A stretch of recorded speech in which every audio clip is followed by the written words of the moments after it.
Today we're going to talk about knee strengthening. The first thing you want to do is be able to do a goblet squat down to rock bottom with your feet straight. You're forcing your knees apart so you have a healthy torque on your knees. Once you've mastered this, you can go for the next exercise. That's the reverse lunge. You want to keep your weight on your heel and step back as far as you need to tap your back knee. And then of course you would alternate and do the other side. You can do this with or without weights. Once you've mastered these two, it's time to advance a little bit if you're feeling no knee pain. And here we go with a Cossack squat.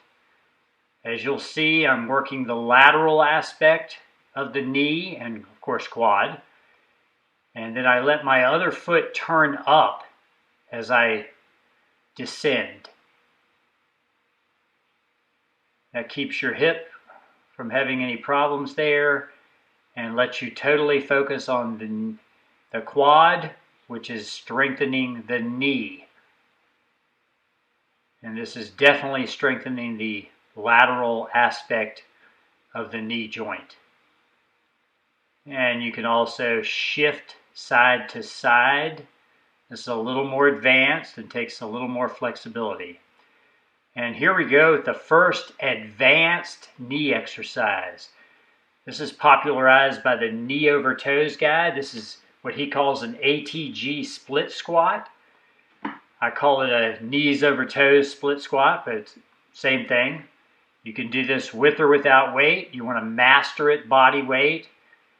And you want to try to keep your heel down as you go. Bring your knee as far forward as you can and stretch your hip flexor, the front of your opposite hip.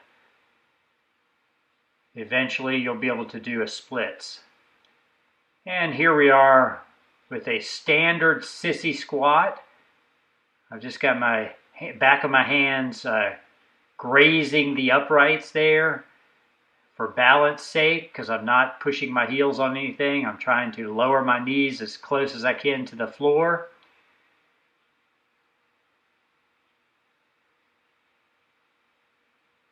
And here we go with a banded sissy squat.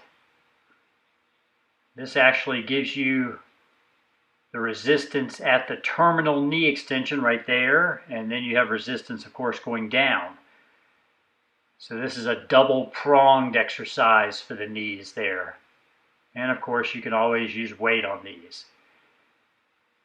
This is a heels elevated sissy squat.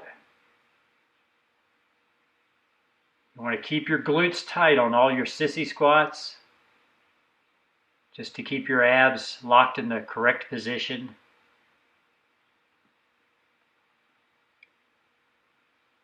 Trying to sink down as far as possible. And here we go, squatting down, toes up, going to knees, back to toes up, down, letting the heels come up, going forward to knees, touching the ground, back up. This takes a little bit more balance and coordination here.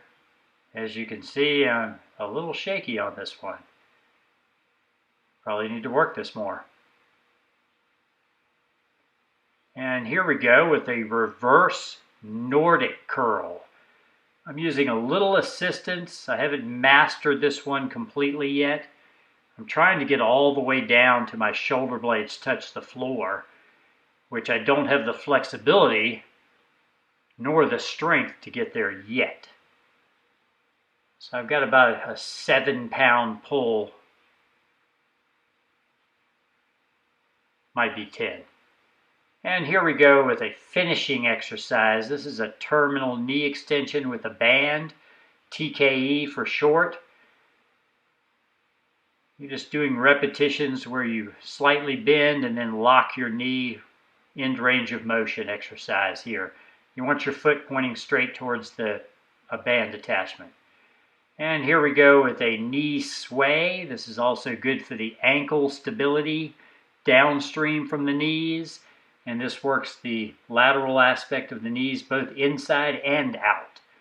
So you want to be careful on this. You may need to use some bracing on this one, just to keep from having any accidents. And we're going to work upstream, because if you want to have strong knees, you've got to have strong hip flexors. Now you could also use a cable attachment and pull up. You want to keep your bottom leg semi-straight. And here we're working downstream. These are just tibialis raises here for the front of your shin. This will strengthen your knees indirectly because you're working that muscle on the front of your shin. This is your decelerator muscle, by the way. And we're going to work the opposite side, the back of the knee pit. You want to make sure you're strong all around. So this is a Nordic ham curl. I'm using a little assistance from the stick.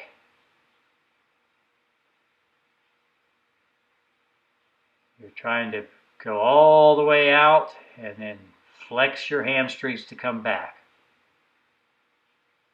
Great exercise.